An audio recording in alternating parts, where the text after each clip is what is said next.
Bismillahirrahmanirrahim. Assalamualaikum warahmatullahi wabarakatuh. Waalaikumsalam warahmatullahi wabarakatuh. Kita mulai saja ya, sambil nunggu yang lain.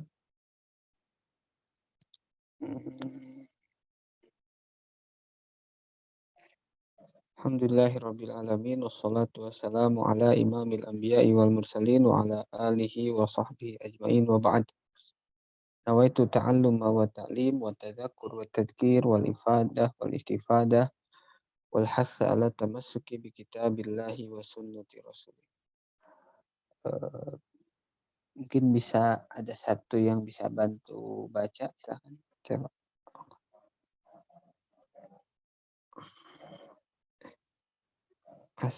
Ya silahkan lagi Ustaz. Kang Farhan silahkan. Halaman berapa ya, Ustaz? Sekarang masuk 20. Al-Qaidatul Ula, masuk Qaidah Al-Kubra. Oke, sebentar saya buka dulu bukunya. Halaman 20.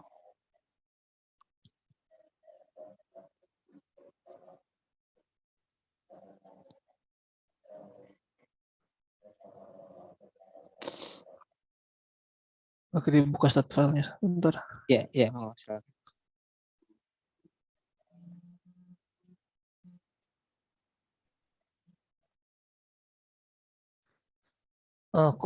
Bismillahirrahmanirrahim. Qala musannif hafizahullah wa ta'ala. Bismillah. Qaidatu al-ula al-umuru bimaqasidiha. Makna qaidah anna ahkam wa nataija ma yasduru anil insani min aqwalin wa af'alin takhtalifu bi ikhtilaf maqasidihi min tilka tasarrufati al-qawliyah wal fi'liyah. Man yaghtasala qasidan at-tanazzuf aw at-tabarrud laysa lahu hukmun man Laisa. laysa lahu hukmun man yaghtasala rafi'an al-janibah Al-Janabah. al-janabah al-janabah wa man qala li zawjatihi ilhaqi bi ahlik qasidan al-idnu lahu bi dhahab li ahliha laysa lahu hukmun man qala nafsal kalimah qasidan iqa talaq ma'a anna suratain tatashabahani illa anna maqasid ikhtalafat wal ahkam tubna alal maqasid. Lanjut Ya. Ustaz. Itu dulu lah cukup. Okay. Ini sudah 2 pekan kemarin libur ya, lumayan lama. Insya Allah masih semangat. Biasanya kalau agak lama libur agak turun, tapi insya Allah tidak. Masuk kepada kaidah yang pertama, ini pembahasan pokok dari kaidah fikih yang ini ya. Kalau kemarin masih pengantar, tapi pengantar pun kadang penting juga untuk mendapatkan sedikit gambaran dari apa yang akan dipelajari. Biasanya kitab qawaid fikih itu dimulai dengan qawaidul kubro. Ya, qawaidul kubro itu kaidah-kaidah besar, ya, kaidah-kaidah pokok. Dan qawaidul kubro dalam mazhab Syafi'i 5, ya, sebagaimana juga nanti dalam kitab ini juga ada 5. Nah, ini mirip seperti yang pernah disampaikan bahwasannya dalam mazhab Abu Hanifah, Imam Ad-Dabbas ya itu mengembalikan kaidah mazhab Hanafi itu ke 17 kaidah. Ya, kemudian yang mendengar ketika itu dari kalangan Syafi'i tidak sampai menguping 17, baru berapa kemarin? 10 ya, saya lupa lagi, atau 7. Itu keburu ketahuan. Akhirnya tidak sampai mendengar sampai akhir. Nah, oleh Qadi Husain, salah satu ulama Syafi'iyah, beliau mengatakan bahwa qawaid fikih itu bisa dikembalikan semuanya ke 5 yang akan disebutkan di sini. Bahkan menurut Syekh Izzuddin bin Abdussalam, Sultanul Ulama, yang 5 ini pun bisa dikembalikan kepada yang satu, yaitu jalbul maslahah, bahwa syariah itu intinya adalah menarik kemaslahatan. ya, wadaf'ul maslahat, termasuk dalam jalur masalah itu yang menolak kemadharatan. Nah, jadi kaidah-kaidah yang turunannya nanti itu kalau mau dikembalikan itu bisa kembali kepada salah satu dari yang 5, ya, makanya disebut qawaidul kubra. Nah, maka ini pun jadi gambaran bagaimana para ulama menerapkan maqasidus syariah. Ya, maqasidus syariah itu kadang liar ya, sebagaimana yang sering dipraktekkan hari ini. Mereka mengambil maqasidus syariah tapi dalam menerapkannya akhirnya masing-masing akhirnya menjadi liar. Nah, kalau ulama maqasidus syariah itu tetap berjalan di atas nususus syar'i al-juz'iyah atau adilah tafsiliyah. Ya. Contohnya ya salah satunya dalam qawaid fikih. Ya. Nanti kita lihat beberapa furu atau qawaid fikih itu berdasarkan teks ya, berdasarkan nas. Tapi ujung-ujungnya itu bisa dikembalikan kepada kaidah yang 5 ya. Kaidah yang 5 nanti disebutkan ya, ada apa namanya? Oh, afwan, tadi bukan dari sana, bukan dari 20, dari 19 kelewat ya. Saya bacakan yang 19 sebelumnya. Baitnya dari yang halaman 19. Faqala hafidahullahu ta'ala fabil maqasidil umuru wad doror yazalu wat tahkimu lil adati qar masyaqqatun tajlibu taysiran wala yazulu bisyaki yakinun qad ala. Itu mulainya dari sana ya, mulai bait ke-8. Fabil maqasid maka dengan maksud dengan tujuan al umuru segala urusan, segala perkara. Wad doror dan adapun madorotan yuzal itu dihilangkan dalam syariah. Ya, wat tahkim dan menghukumi lil adat terhadap adat qor ya tetap ditetapkan. Masyaqqatun kemasakatan, kesulitan, tajlibu taisir menarik kemudahan. Wala yazulu dan tidak lenyap, tidak hilang bisyak karena semata-mata ragu, yakinun apa yang sudah yakin qad ala. Nah, Dzakarun Nadhim hafidahullah taala al-qawaidul khams al-qawaidul khamsal kubra fi hadzainil baitain wa hunna al-kalati al-umuru bi maqasidiha ad-dararu yuzal al-adatu muhakkamah al-masyaqqatu tajlibu taysir al-yaqin la yazulu bisyak ya wa saubayyinuha qaidatan. Ini 5 kaidah musannif sampaikan dalam 2 bait. Ya. Ini disebut dengan qawaidul kubra. Hampir kaidah kitab qawaid fikih memulai pembahasannya dengan qawaid kubra yang 5 ini. Apa saja? Yang pertama al-umuru bi maqasidiha, yang kedua ad-dararu yuzal, yang ketiga al-adah muhakkamah, kemudian yang keempat al-masyaqqatu tajlibu taysir, dan yang kelima al-yaqinu la yazulu bisyak. Ya, itu 5 kaidah kubra. Nanti satu persatu musannif di sini menjelaskan walaupun lumayan cukup ringkas. Ya.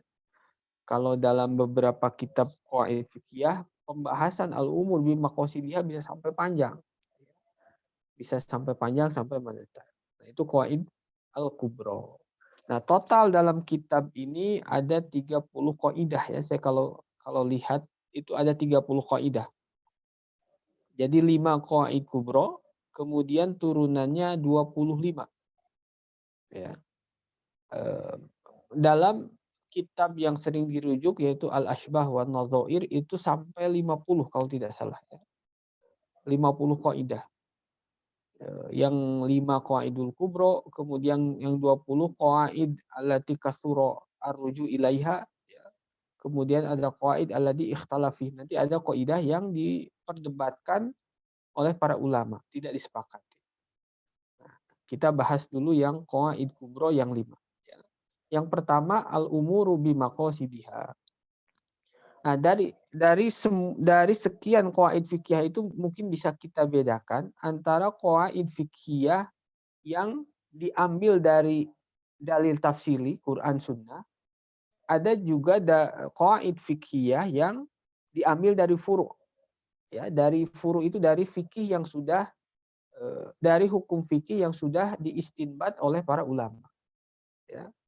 Nah, itu ada beda secara kualitas. Ya. Kalau qawaid fikih yang diambil dari Quran, dari Sunnah, itu derajatnya tinggi. Ya. Beda dengan qawaid fikih yang diambil dari furu para imam, para mujtahid. Nah, kalau al-umuru bimaqasidiha, kaidah fikih yang diambil dari nas syar'i. Nas syar'inya yang mana? Hadis masyhur, ya, diriwayatkan dari sahabat Umar bin Khattab, baik di dalam Bukhari dikeluarkan, ya, dalam Muslim juga ada, dalam Sunan Abi Daud. Hampir setiap kitab hadis memulai hadis pertama itu dengan al-umuru bimaqasidiha. Termasuk kitab-kitab hadis yang sekunder, ya, yang mencuplik atau menukil dari kitab-kitab masadir asliyah. Masadir asliyah itu Bukhari, Muslim, ya, kutubut tis'ah, kemudian masanid. Adapun masadir far'iyah itu seperti Riyadhus Shalihin, ya, Arba'in Nawawi, kemudian apalagi Bulughul Maram. Itu kitab hadis tetapi bukan masadir asliyah, tapi masadir al-far'iyah. Bukan riwayat Imam, ya, dalam Riyadhus Shalihin itu bukan riwayat Imam Nawawi sendiri nyambung kepada Rasulullah, tidak. Ya. Itu Imam Nawawi mengambil, mencuplik, ya, mengutip dari sumber-sumber asli, baik dari Bukhari, dari Muslim, Abu Daud, Ibnu Majah, dan sebagainya. Nah, rata-rata kitab hadis bisa kita lihat itu awalnya hadis yang ini, innamal a'malu binniyat. Ya, jadi pengambilan kaidah ini dari mana? Dari hadis innamal a'malu binniyat wa innamal likulli imri'in ma nawa. Kalau saya lebih pasnya dari kalimat yang kedua, ya, wa innama likulli imri'in ma nawa. Bahwasanya setiap perkara, setiap urusan manawa tergantung apa yang diniatkan. Nah, jadinya kaidah al-umuru bimaqasidih. Segala urusan itu tergantung apa yang diniatkan. Ya. Maka di sini makna kaidah anna ahkama wa nataija ma yasduru 'anil insan min aqwal au af'al takhtalifu bi ikhtilafi maqasidihi min tilka tasarrufatil qauliyah wal fi'liyah. Jadi semua hukum, semua hasil yang keluar dari manusia, yang tumbuh dari manusia, baik ucapan ataupun tindakan, itu akan berbeda tergantung bagaimana dia meniati, ya, atau memberikan maknanya. Ya. Contohnya apa yang paling simpel dalam bab toharoh? Manik tasala qasidan at-tanazzufa awit tabarruda laisa lahu hukmun manik tasala rafi'an al-janab. Ya. Ada orang yang mandi. Mandi itu kan caranya sama persis. Mandi karena keringetan, mandi karena kepanasan, dengan mandi wajib ataupun mandi sunnah. Itu caranya sama persis. Ya. Tapi yang membedakan ya niat. Al-umuru bimaqasidiha. Kalau niat pas hari Jumat mandinya itu untuk menghadiri Jumat karena disunahkan guslu yaumil Jumat, maka mandinya statusnya sunnah, dapat pahala. Tapi ketika hari Jumat mandinya ya hanya menghilangkan keringat, ya, menghilangkan bau badan atau karena kepanasan, itu ada saja, ya, ada saja. Jadi, pekerjaannya sama tetapi nilainya berbeda ketika niatnya berbeda. Ya. Maka nanti dalam madhab Syafi'i wa mahallun niat itu awal juz'in minal ibadah. Tempat niat itu di juz yang pertama dalam satu ibadah, ya, dalam satu rangkaian ibadah. Kenapa? Karena kalau sebelumnya bisa jadi dia niat, tapi ketika mengerjakan sudah lupa apa yang dimaksudkan. Ya, misalnya hari Jumat tadi, dia dari pagi-pagi, oh iya hari Jumat ada sunnah mandi, nanti mau mandi sunnah. Ya, ternyata ketika mandi dia tidak terbesit. Terbesitnya apa? Mau berangkat kerja. Mandi. Karena setiap hari mau berangkat kerja mandi. Maka mandi yang tadi itu dihukumi mandi adah saja, mubah saja. Ya, karena apa? ketika mandi yang terbesit ya, niatnya itu apa? Karena mau kerja, ya, aktivitas biasa, ya, aktivitas harian, rutinitas. Nah, itu tidak mendapatkan pahala. Ya. Nah, itu yang dimaksud salah satunya al-umuru bimaqasidiha. Sama seperti orang yang renang. Renang itu bisa jadi renang karena ya, biasa renang, olahraga, atau renang diniati izalatul junub, ya, izalatul hadatsil akbar, menghilangkan hadas besar. Itu bisa. Ya. Mandi sunnah atau mandi wajib dengan cara renang itu kan boleh. Ya. Lalu sah tidaknya tergantung dia niatnya apa. Ya, kalau niat cuman renang, senang-senang, hiburan, olahraga, ya itu mubah. Ya. Tapi ketika pas masuk itu niatnya menghilangkan hadas besar atau niat gusel Jumat, maka dia dapat pahala. Ya. Jadi pekerjaannya sama tapi nilainya berbeda tergantung niat. Itu yang paling simpel ya. Manik tasala qasidan at-tanazzufa awi tabarruda laisa lahu hukmun manik tasala rafi'an al-janabah. Orang yang mandi niatnya tanadzuf, ya, membersihkan badan habis keringetan, habis kerja, ya. Kemudian dengan orang yang supaya badan segar, tabarrud, itu beda dengan orang yang mandi niatnya menghilangkan janabah. Nah, kalau punya hadas besar, kemudian niatnya mau mandi wajib, ya, tapi akhirnya kelupaan ketika mandi yang terbesit yang menghilangkan bau badan, maka itu belum menghilangkan hadasul akbar. Ya. Nah, karena urutannya niat itu nanti di sini tidak dijelaskan ya. Niat itu qasdu syai'i muqtarinan atau ada yang mengatakan muqtaronan bi fi'li. Ya. Bermaksud mengerjakan sesuatu itu dibarengi dengan mengerjakannya.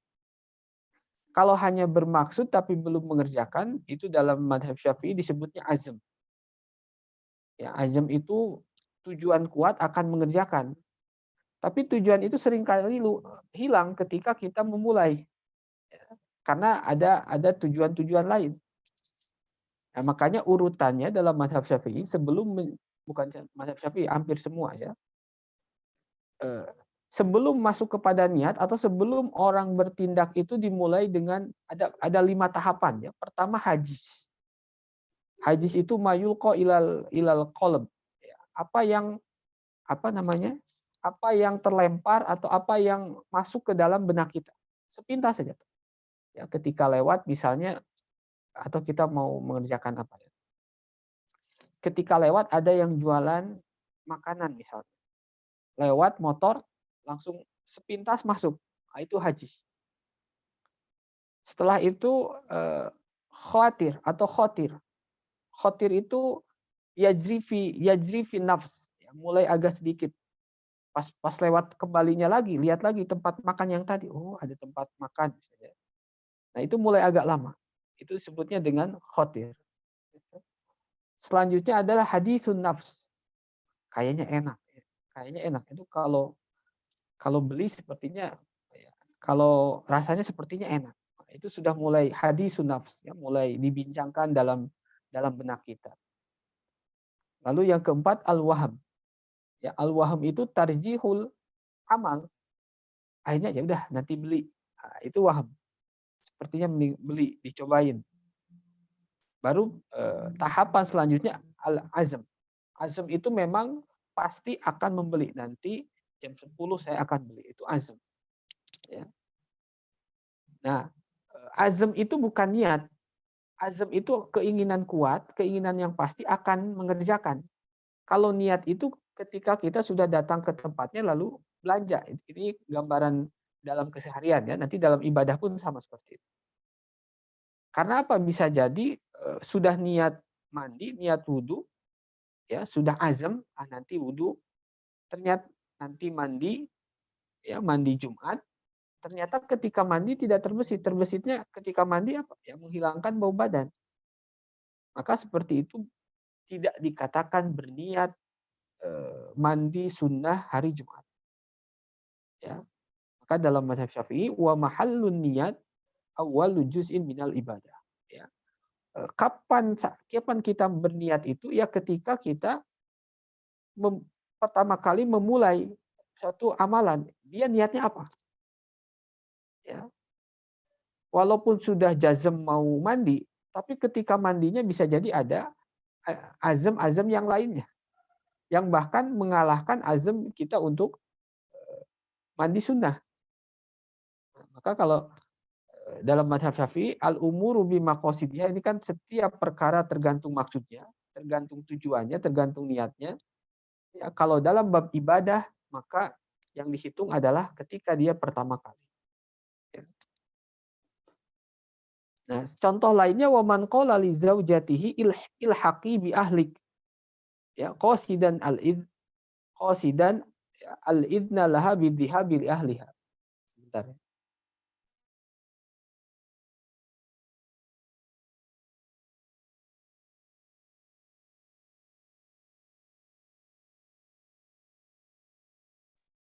Contoh kedua adalah ada satu sirah, ini biasa ya dalam kitab bab tolak itu salah satu contoh sigotu tolak yang ghair sharih. Ilhaqi bi ahlik. Ada laki-laki suami mengatakan ilhaqi bi ahlik. Ilhaq itu pergi atau berangkat ya bi ahlik kepada keluargamu, atau kalau bahasa kita pulang ke rumah orang tuamu ya misalnya, mirip seperti itu.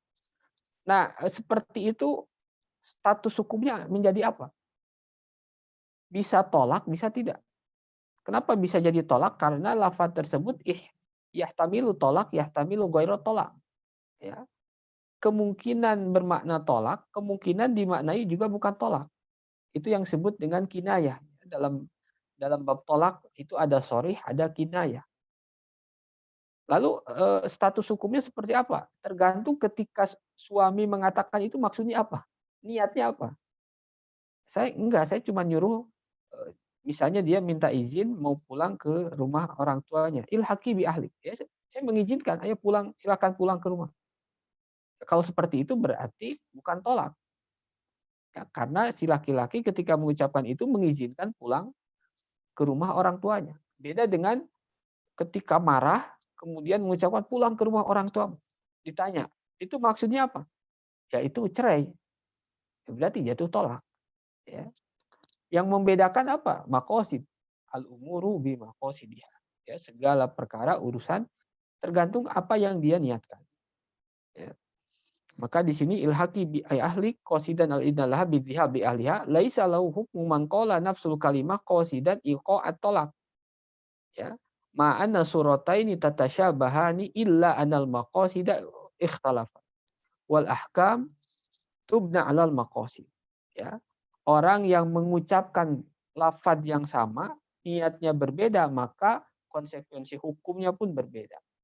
Orang yang mengucapkan ilhaqi bi ahlik, ya bi ahliki, maksudnya cerai, maka jatuh tolak. Karena lafadznya pun ihtimal, ya karena lafadznya pun memungkinkan itu diambil atau digiring kepada makna tolak. Atau mengucapkan kalimat yang tadi maksudnya ya silakan kalau mau pulang saya izinkan. Ya, itu jadi berbeda. Nah, fatwa tolak ini salah satu fatwa yang memerlukan perhatian yang serius ya. Tidak sembarangan kita menerima kabar orang lain untuk menghukumi tentang status tolak. Misalnya ada orang mengatakan, ini ada suami kayak gini-gini, ngucapin gini, apakah jatuh tolak atau tidak? Selama kita bisa mengakses orang langsung, ya, orangnya langsung, sebaiknya kepada orangnya. Karena lafadznya itu seringkali berbeda antara yang diucapkan oleh laki-laki dengan yang menyampaikan. Ya, itu namanya manusia sering maksudnya gitu. Nanti disampaikan ke orang lain berbeda. Nah, karena perbedaan siroh itu berimbas kepada perbedaan hukum. Ya, makanya para ulama dalam bab tolak itu sangat hati-hati. Ya, sebisa mungkin kalau bisa ditelepon orangnya, ditelepon orangnya, kemudian ditanya ketika mengucapkannya itu redaksinya seperti apa.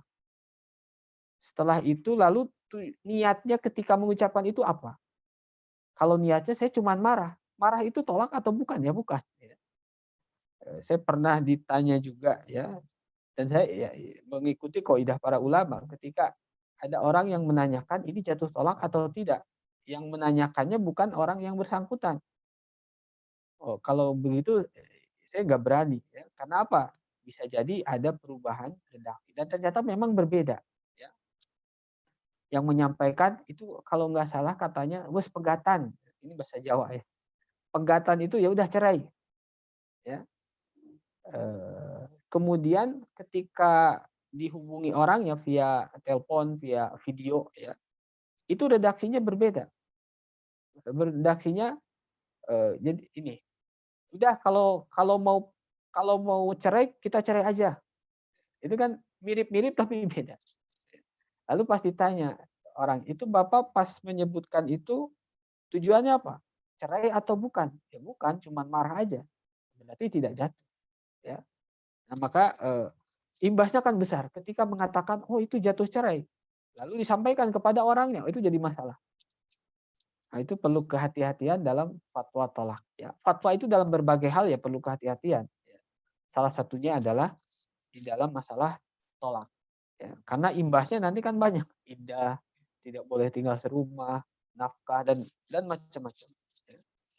Nah, tadi yang membedakan adalah niat. Kemudian aslu hadhil qaidah haditsu Amirul Mukminin Umar bin Khattab radhiyallahu annahu sami'a Rasulullah sallallahu alaihi wasallam yaqul innamal a'malu binniyat wa innamal likulli imri'in ma nawa. Faman kanat hijratuhu ila Allah wa rasulih fa hijratuhu ila Allah wa rasulih.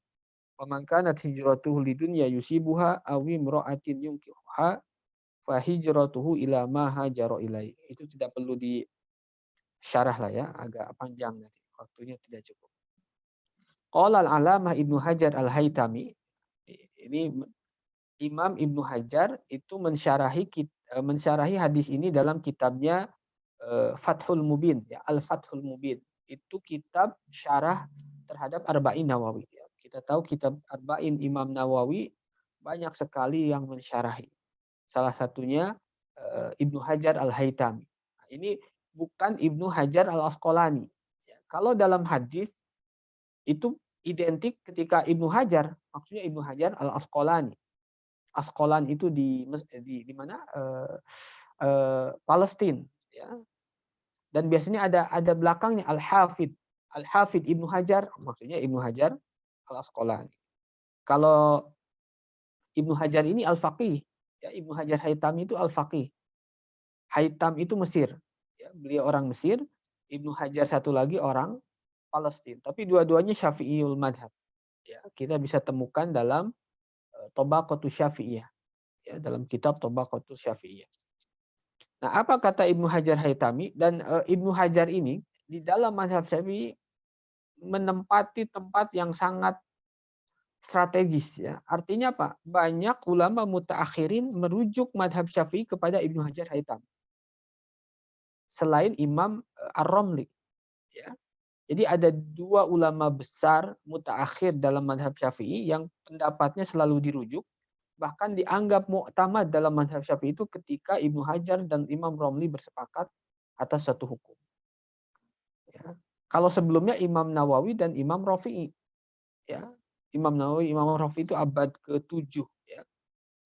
Nah, setelah itu ada lagi Tahdzibul Madhab, itu di tangan Ibnu Hajar Haytami dan Imam Ar-Romli.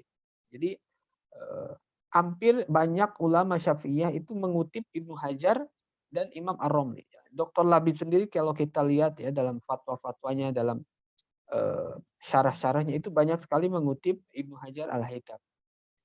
Dan beliau memiliki kitab yang sangat terkenal dalam fikih Syafi'i yaitu Tuhfatul Muhtaj, ya.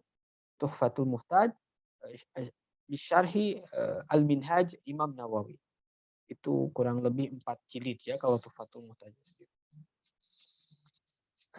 Qala al-'allamah Ibnu Hajar Haytami hadzal hadisu qad tawatara an-naqlu 'anil a'immah bi ta'zimi mawqi'ihi wa kathura fawaiduhu wa annahu aslun 'azimun min usuluddin wa min thamma khataba bihi sallallahu alaihi wasallam kama fi riwayatil Bukhari faqala ya ayuhan nas innamal a'malu binniyat.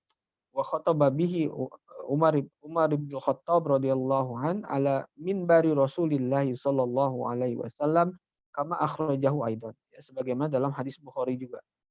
Walidzalika, dan karena hal itu qala Abu Ubaid, telah berkata Abu Ubaid, laisa fil ahadis ajma wa aghna wa aktsar faidatan minhu. Ini Abu Ubaid sini saya kurang tahu pastinya siapa ya, tapi salah satu ulama yang namanya Abu Ubaid itu Abu Ubaidil Qasim bin Salam, abad ketiga atau abad keempat ya. Beliau salah satu ulama dalam ulumul Quran. Nah, tapi di sini Abu Ubaidnya saya belum bisa memastikan siapa ya. Tapi yang salah satu ulama terkenal itu namanya Abu Ubaid, yaitu Abu Ubaidil Qasim bin Salam. Wallahu a'lam. Ya.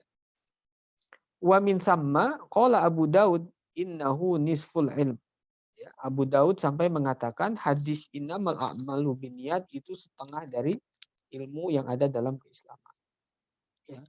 Dan ini tatbiknya aslinya bukan hanya dalam ibadah, dalam hal apapun niat itu menjadi penting.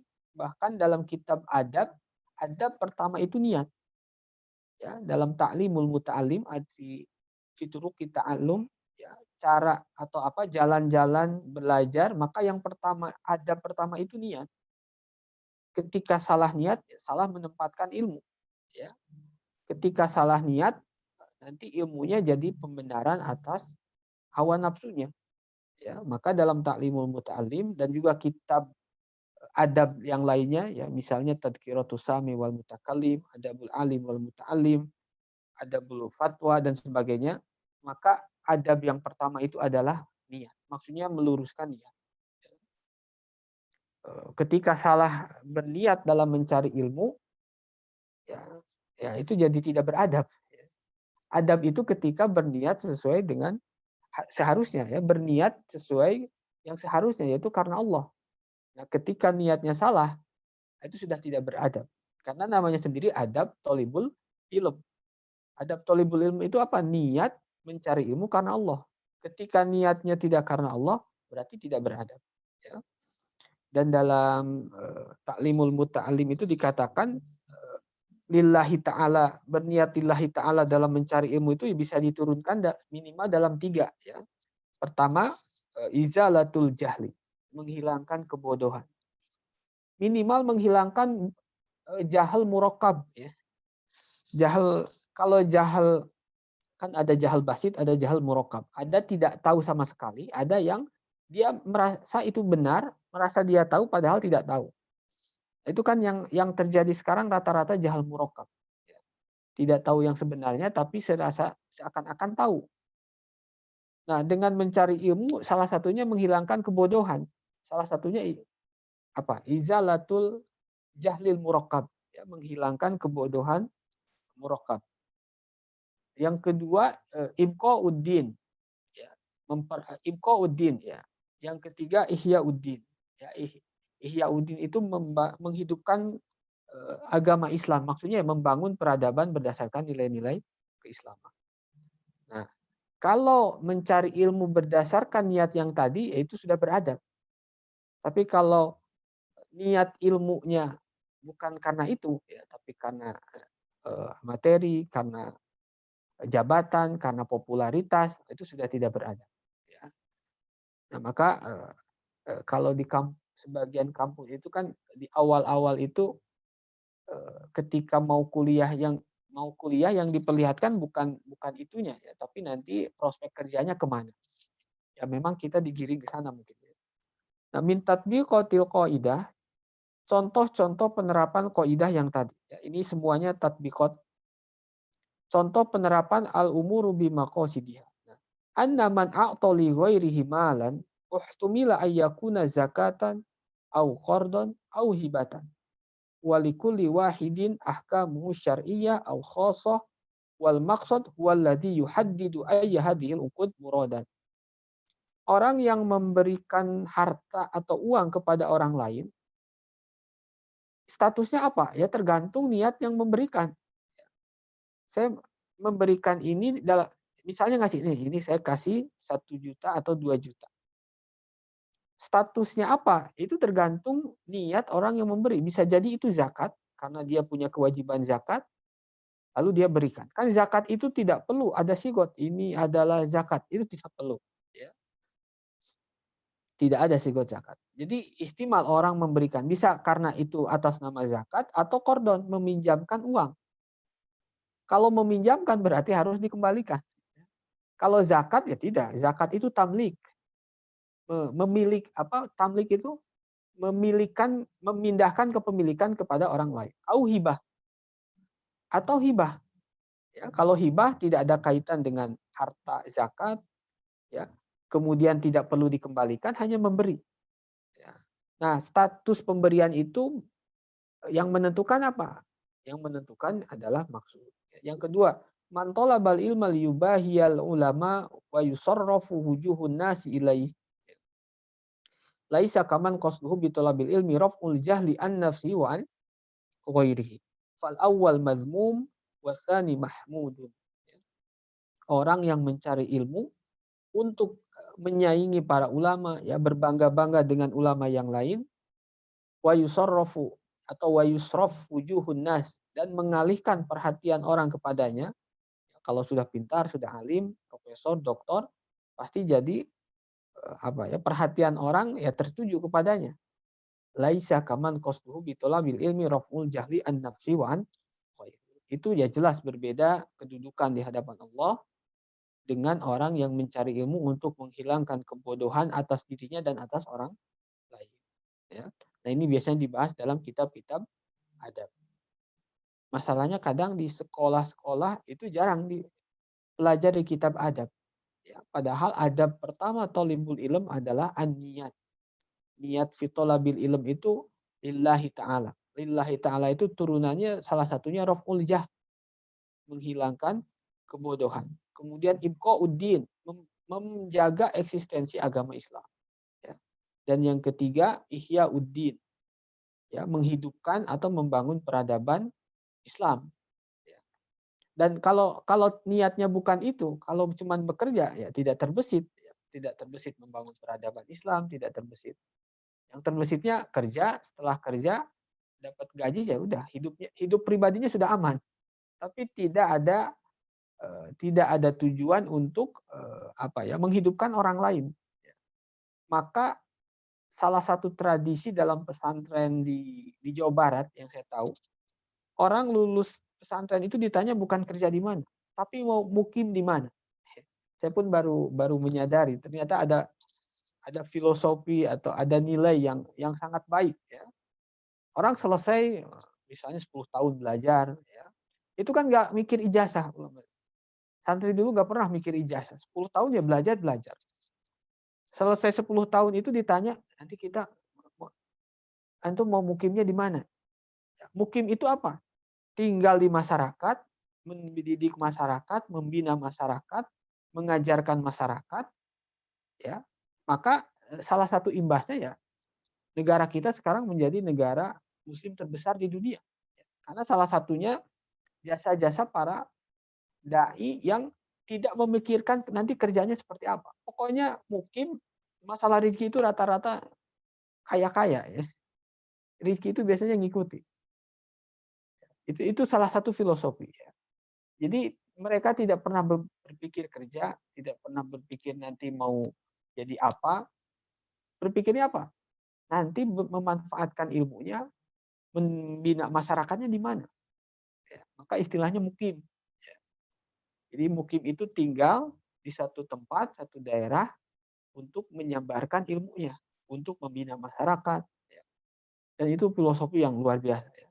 Kalau di sekolah-sekolah kan agak jarang. Nanti lulus kuliah mukimnya di mana? Itu kan enggak, pertanyaannya perusahaan mana? Walaupun itu tidak salah, tapi tujuan awalnya jangan kerja mungkin ya.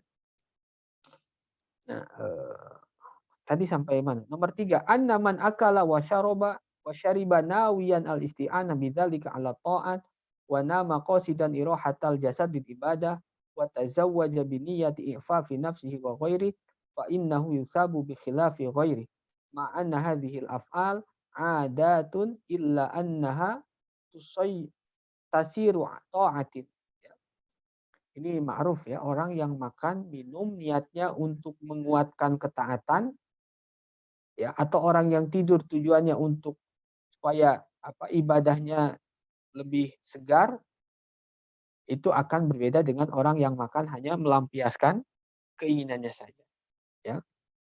Kenapa makan? Oh, saya senang ya, saya senang dengan lauk ini. Saya senang dengan rumah makan ini. Ya secara fikih itu mubah ya, boleh-boleh saja. Tapi imbasnya jelas akan berbeda dengan orang yang makan, minum tujuannya untuk menguatkan dia dalam beribadah ya. Nah, salah satu ciri ulama dahulu termasuk para a'immah itu taklilu ta'am. Kalau kita lihat misalnya biografi para a'immah arba'ah, ya, Imam Abu Hanifah, Imam Syafi'i, Imam Malik, salah satu ciri khasnya adalah taklilu ta'am, ya, menyedikitkan makan. Imam Syafi'i mengatakan, "Ma syabi'tu mundu sittata asyar sana." Aku tidak pernah makan kenyang selama 16 tahun.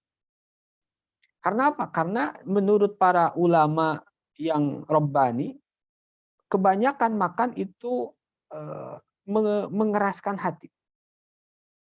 Kebanyakan makan itu meredupkan hati. Ini teori ya, bukan bukan pengalaman saya, bukan teorinya seperti itu. Semakin sedikit makan maka hati itu semakin terang, ya, semakin mudah menerima cahaya ilmu. Ya, tapi semakin banyak makan, walaupun itu halal, ya itu mengurangi pantulan cahaya. Makanya kita lihat ulama-ulama dulu itu banyak kita temukan seperti itu. Taklilul ta'am, taklilul naum, taklilul kalam. Menyedikitkan makan, menyedikitkan bicara, menyedikitkan tidur. Ya, itu thariqah para ulama dahulu seperti itu. Dan itu salah satu sumber hikmah kebijaksanaan. Ya. Hikmah kebijaksanaan salah satunya muncul dari hati yang bening. Ya. Nah, itu termasuk Imam Syafi'i. Ya. Dalam Tabaqatus Syafi'iyah, beliau mengatakan, aku tidak pernah makan sampai kenyang selama 16 tahun. Ya. Kalau kita mungkin aku tidak pernah tidak kenyang selama berpuluh-puluh tahun. Makanya kebijaksanaan orang sekarang itu kadang agak sulit melampaui kebijaksanaan orang dulu. Ya. Kenapa? Karena orang dulu bukan hanya intelektualnya yang diasah, tapi hatinya yang diasah.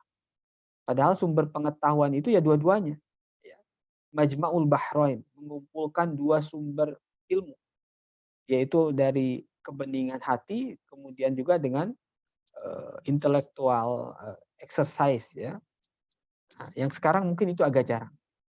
Maka dalam Kifayatul Atqiya, ulama dulu itu mujtahid itu ada 5 hal yang menjadi ciri khas mereka. Ulama sekarang itu hanya satu yang mengikutinya, yaitu dalam bab ilmu saja.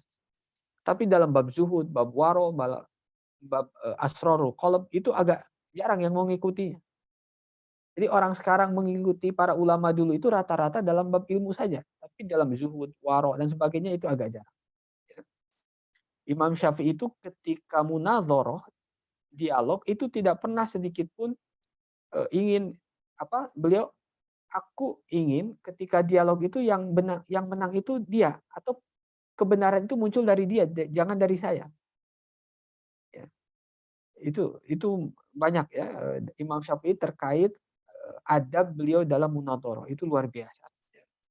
Saya kira agak susah ya, agak sulit. Kemudian walidha fa innan fanniyatu wal maqasid ya, taj'alu minal adat. Oh ini sudah ya. Belum. Taj'alu minal adat ibadat wal ghaflah anha qad tusayyirul ibadat wa ta'at adat. Ya. Dengan niat sesuatu perkara yang adat itu yang bukan ibadah ya, keseharian makan, minum, itu bisa bernilai ibadah. Tapi ketika lalai dengan niat, ibadah pun menjadi adat. Wudhu itu kan ibadah. Tapi kalau lupa niat, lalai niat ya menjadi adat.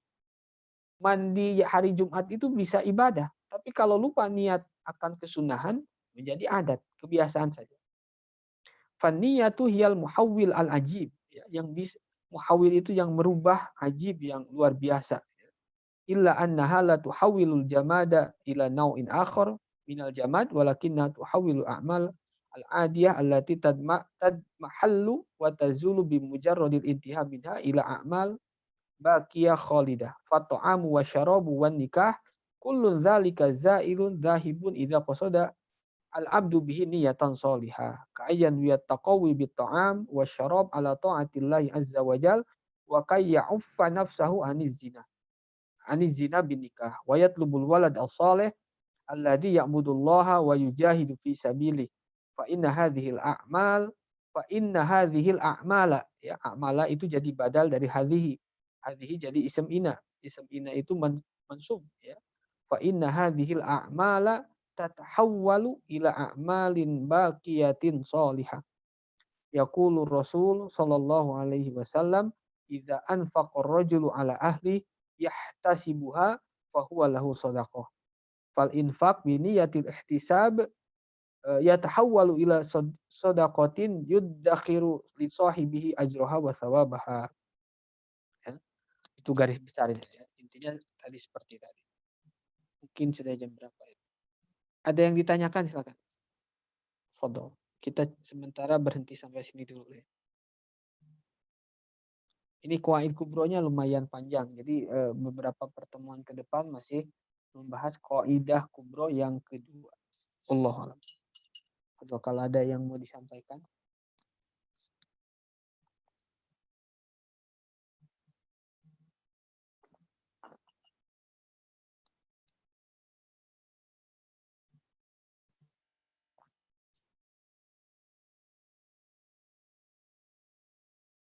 Masih 5:30 kurang sedikit, 6:30 kurang sedikit.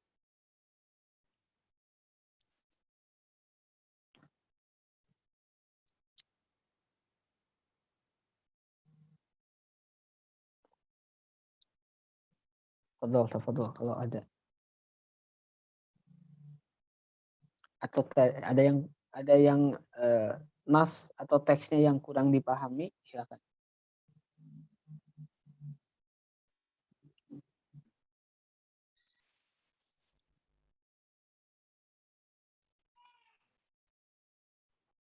Ustaz bertanya. Ya, fadhol silakan. Niat ini kan apa harus muqtarinan bil fi'li di awal gitu saja? Ya, Apakah bisa di tengah begitu? Misalkan ketika mandi Jumat pas lagi siram itu lupa, kemudian di tengah ingat, saya niatkan di tengah gitu. Atau wudhu dan lain-lain. Masih ada toleransi nggak itu sah gitu atau diulang gitu Ustaz? Ya. Pertama itu dalam mazhab Syafi'i ya. Dalam mazhab Syafi'i memang dalam juz awal. Adapun dalam mazhab Imam Ahmad itu tidak ada masalah beberapa saat sebelumnya. Ya.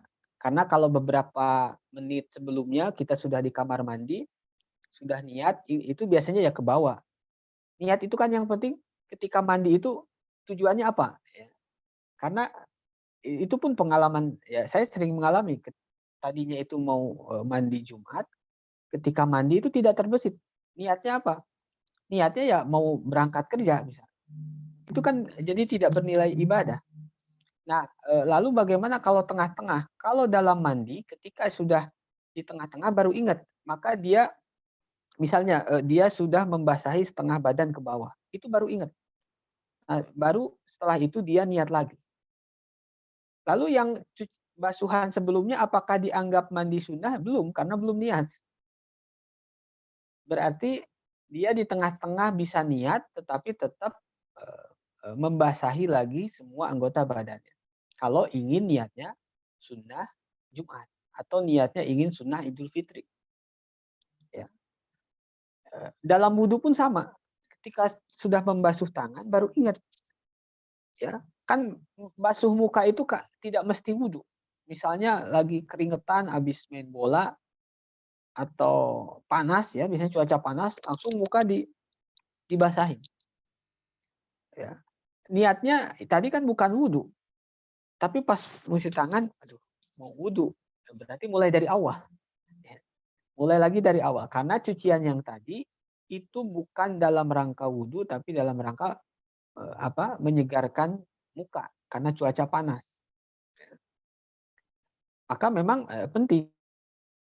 Jadi niat itu yang penting, maksudnya itu apa? Ya, kita mengerjakan itu apa?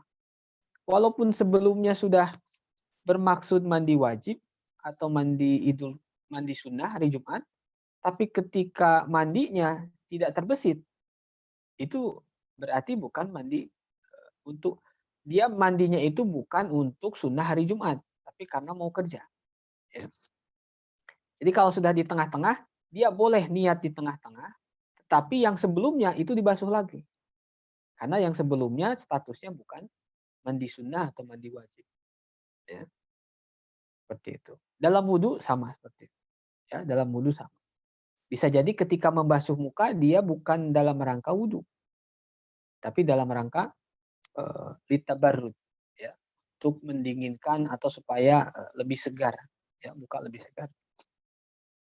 Itu biasanya seperti itu ya jawaban para, itu bukan jawaban saya, itu jawaban para ulama, para fuqaha Syafi'i biasanya seperti itu.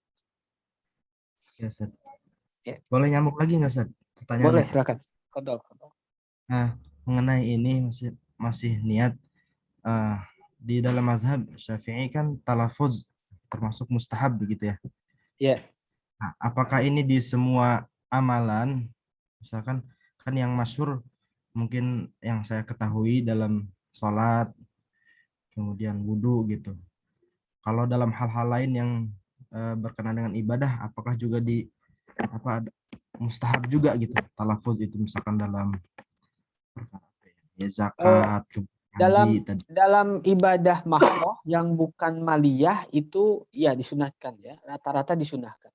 Pertama, talafud itu bukan niat ya. Talafud itu hanya ekspresi atas niat. Kalau niat itu yang dalam hati ya.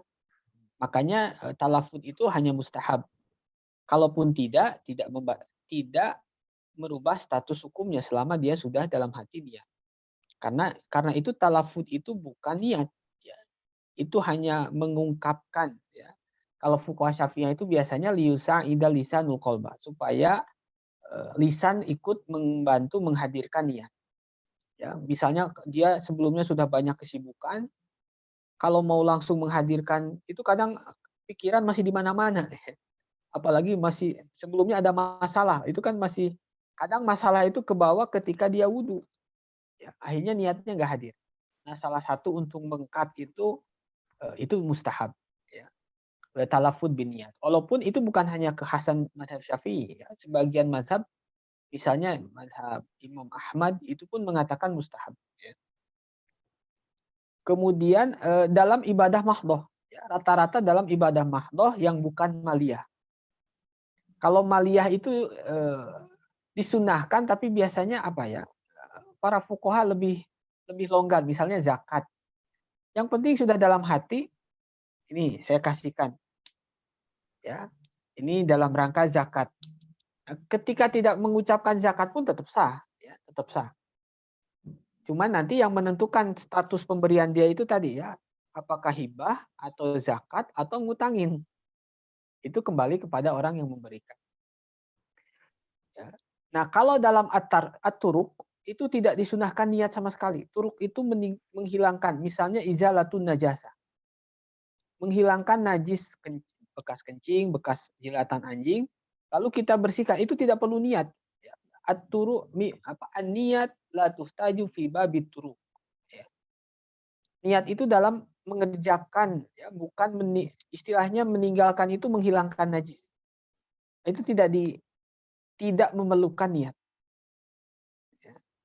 Misalnya spray kena kencing bayi, ya. Lalu kita bersihkan sampai hilang jejaknya. Itu tanpa niat pun tetap sah. Ya. Najisnya tetap hilang.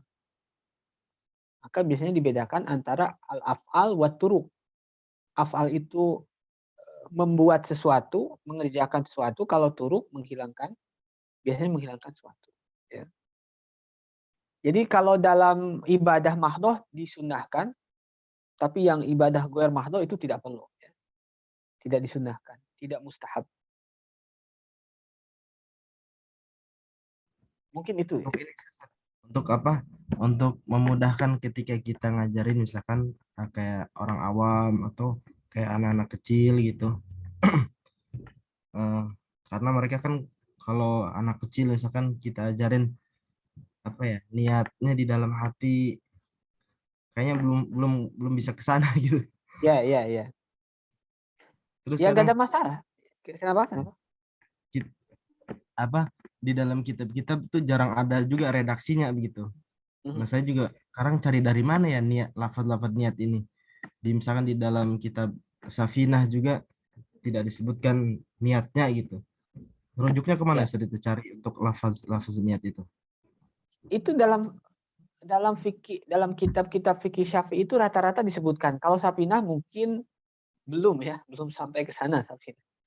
Safinah itu belum menyebutkan. Memang setahu saya belum menyebutkan redaksinya. Tapi di atas Safinah itu setahu saya rata-rata ada ya, Matan Abi Suja.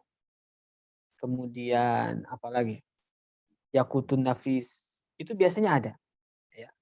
Atau yang tipis itu Sulamul Munajat. Nah, itu setahu saya doa-doanya, kemudian talafud niatnya itu ada dalam kitab eh, Sulamul Munajat. Ya. Itu kitabnya sangat tipis. Tapi memang sangat dasar untuk anak-anak, setahu saya. Sulamul Munajat. Insya Allah ada. Ya. Dan itu yang mensyarahinya Syekh Nawawi Al-Bantani. Ya, Syekh Nawawi Al-Bantani. Ulama-ulama kita dulu itu rata-rata banyak berguru kepada Syekh Nawawi Al-Bantani. Seperti itu. Nah, itu bisa dilihat di Sulamul Munajat dan juga syarahnya. Ya. Insya Allah ada. Atau cari di Google pun banyak. Ya, memang kalau untuk anak kecil agak susah ya. Silahkan niat.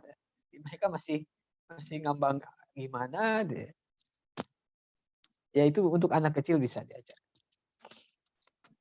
Oke, Ustaz. Penjelasan tentang talafud biniyah itu Syekh Labib sangat bagus itu ya. Cuman pakai bahasa Arab. Walaupun bahasa Arabnya sangat fusha, beliau sangat fusha, sangat jelas.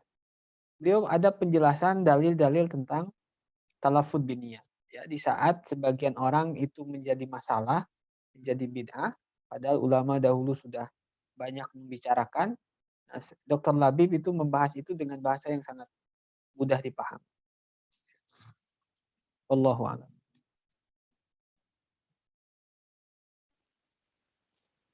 Ustaz, ada mau tanya Ustaz. Fadal, silakan. Ya, misal ada orang nih bingung dengan hartanya apa wajib dizakati atau tidak gitu Ustaz.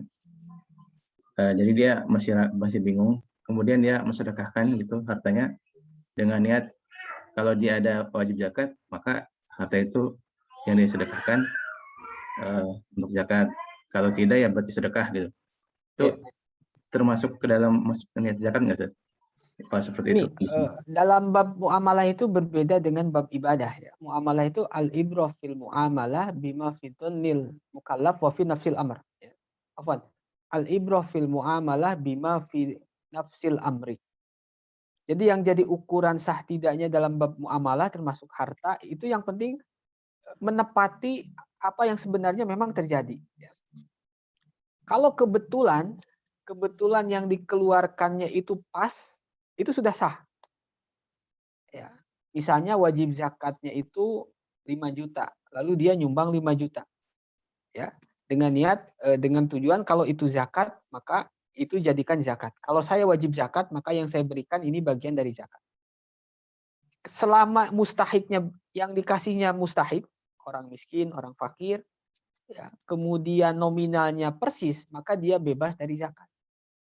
Nah, yang jadi masalah, karena tidak tahu perhitungan hartanya, bisa jadi yang dikeluarkan lebih sedikit. Kalau lebih banyak nggak ada masalah.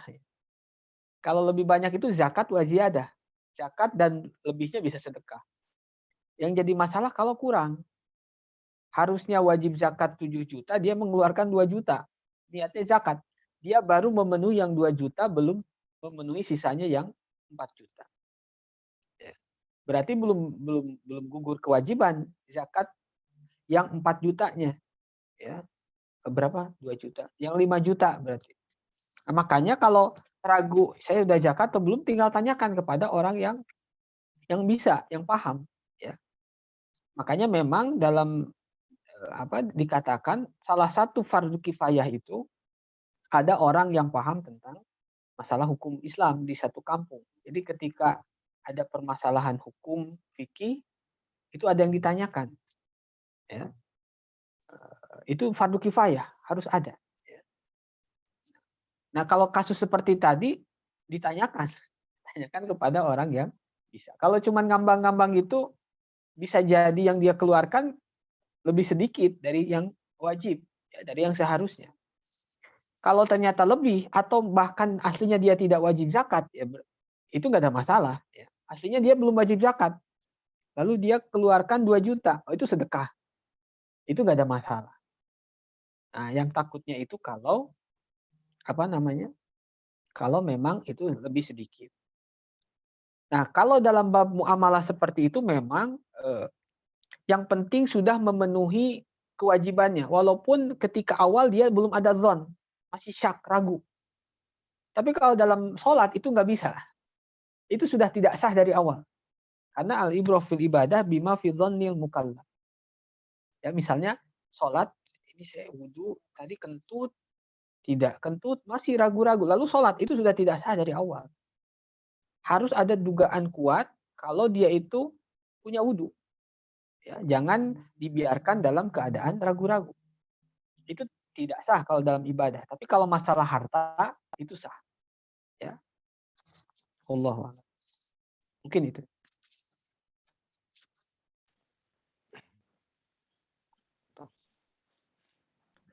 Barangkali ada lagi.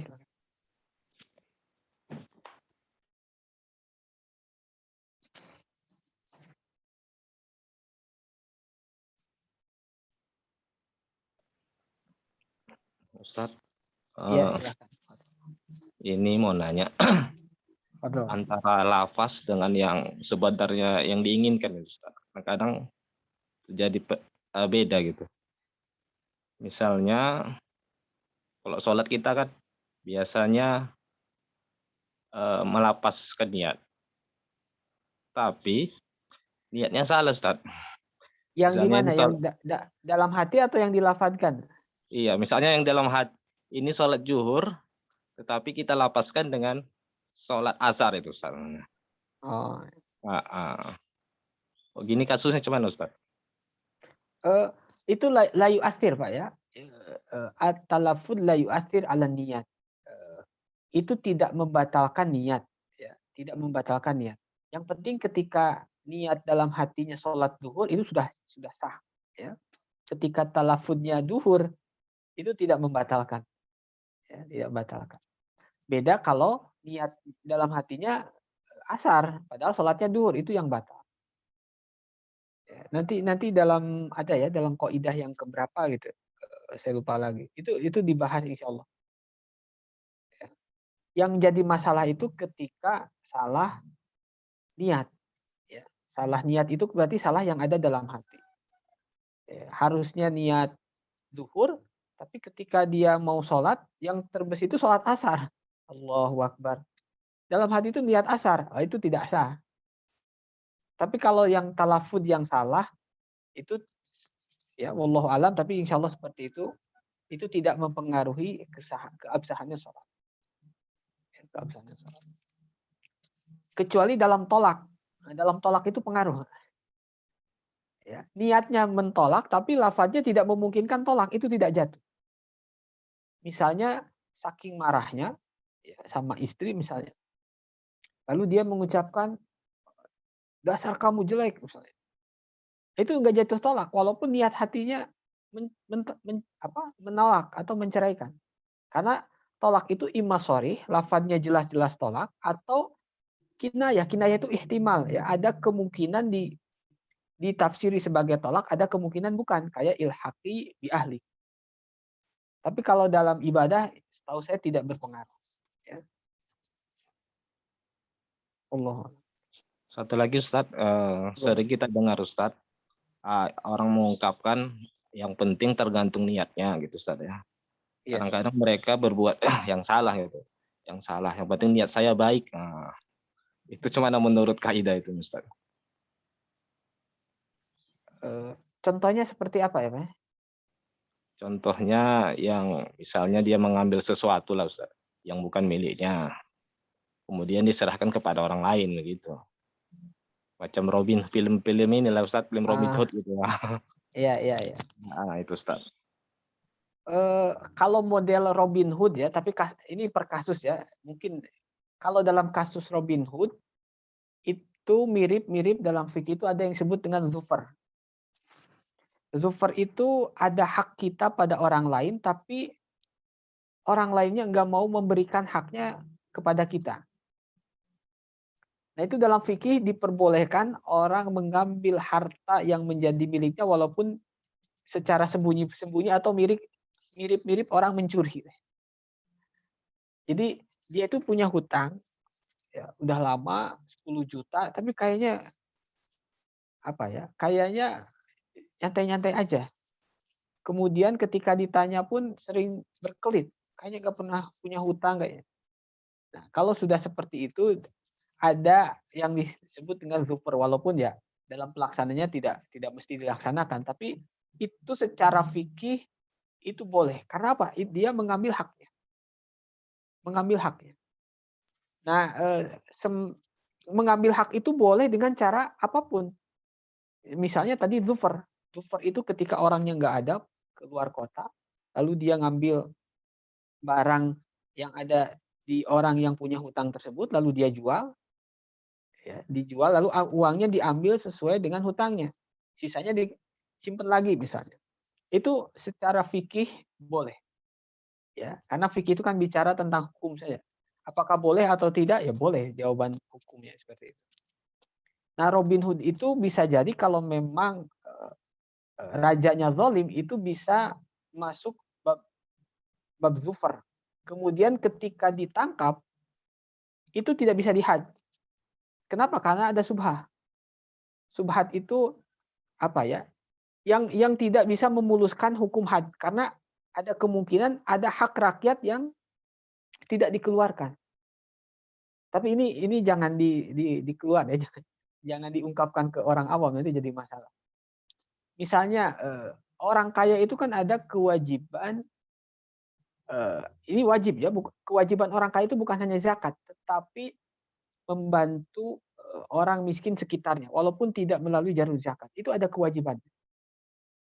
Makanya dalam fikih itu limaya siril muslimin, bagi orang-orang muslim yang mempunyai harta yang cukup itu punya kewajiban menolong, membantu. Nah kalau misalnya ada yang mengambil niatnya itu secara fikih masuknya bab zufar, ya. Tapi ini tetap kasus per kasus ya. Kalau kasusnya seperti tadi bisa jadi secara fikih itu diperbolehkan, walaupun nanti ketika ditangkap dihukumi jadi pencuri. Itu kan nanti kalau pengadilan itu hukum zahir, ya. Tapi yang nanti ada bainana wa bainallah, ada juga bainana wa bainan nas. Ya. Kalau antara kita dengan sesama manusia ya pengadilan. Ya, di pengadilan itu bisa jadi yang terjadi tidak dihukumi, ya. Tapi kalau bainana wa bainallah itu yang pasti benar.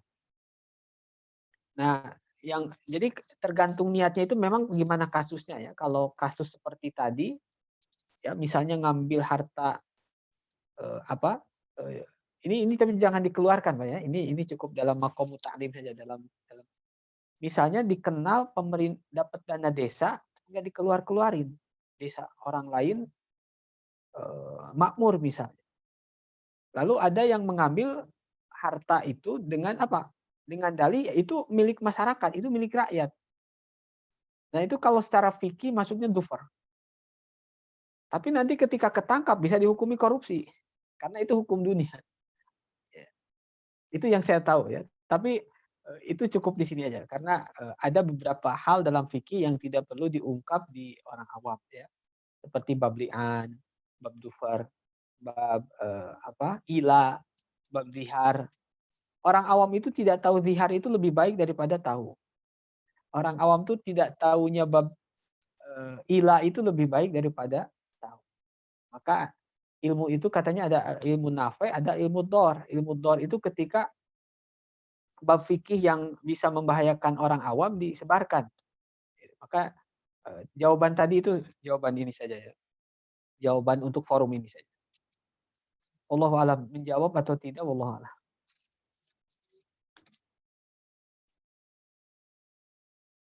Kalau ada lagi. Seperti itu Pak Darul Aman.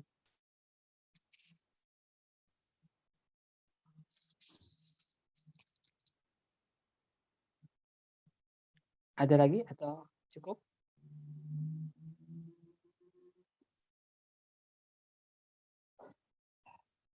Cukup. Mungkin untuk pagi ini kita cukupkan sekian. Insya Allah nanti siang seperti biasa jam 1 ya. Itu saja untuk pagi ini. Wallahu a'lam bishawab. Assalamualaikum warahmatullahi wabarakatuh. Jazakallah, Ustaz. Waalaikumsalam warahmatullahi wabarakatuh. Jazakallah Ustaz.